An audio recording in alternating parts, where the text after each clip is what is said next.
আসসালামু আলাইকুম রহমতুল্লাহি ওয়া বারাকাতুহু। আমরা বিকাল টাইমে ঘুরতে বের হয়েছি। আস্তে আস্তে হাঁটতে হাঁটতে নেপালে চলে গিয়েছি। এটা মূলত নেপাল নয়, একটা হাসির কথা বলতে। আমরা মনে করেন হাঁটতে হাঁটতে লক্ষ্মীপুর গুচ্ছাগ্রামও গেছি। ওয়েদারটা একটু সুন্দর, প্রকৃতিটা একটু সুন্দর এবং মানে ঘরগুলো অনেক ভালো লাগছে। এই কারণে আমি একটা নাম দিলাম নেপাল। নেপালের মধ্যে আসছি আমরা অনেকেই, আমরা মোট 3-4 জন আছি। সুন্দর মতো হাঁটতেছি, ঘুরতেছি। মোট এখানে ঘর আছে হলো 140টার মতো এরকম হবে। মাঝে মাঝে কয়েকটা ঘর ফাঁকা রয়েছে, এগুলাতে মানুষ থাকে না।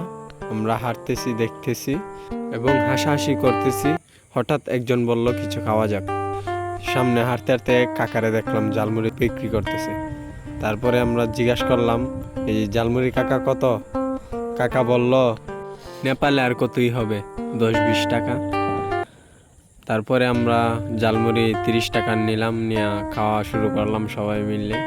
আমরা আবার হাসতে হাসতে বলতেছি, এই তারা সবাই কমায় কমায় খাইছে। আচ্ছা, যাই হোক, আমরা অন্য অন্য জায়গার তুলনা থেকে আমাদের কাকা জালমুড়ি একটু বেশি দিয়েছে, কারণ আমরা নেপালের অতিথি, সেই কারণে। আর আমাদের বন্ধু বান্ধব বলেছে জালমুড়িটা অনেক মজাই হয়েছে, অনেক স্বাদ, খেতে সুস্বাদু। কাকা অনেক কিছু দিয়ে তৈরি করেছে এই জালমুড়িটা, আমরা খেয়ে অনেক মজা পেয়েছি। সেই কারণে কাকাকে আমরা ধন্যবাদ দিলাম। খাওয়া দাওয়া শেষ করলাম, তারপরে কাকাকে বিল দিলাম। বিল দেওয়ার পরে কাকার সাথে কথাবার্তা বলে হাসাহাসি করলাম। তারপর আস্তে আস্তে হাঁটতে হাঁটতে বাড়ির দিকে রওনা দিলাম। গুড বাই, আল্লাহ হাফেজ।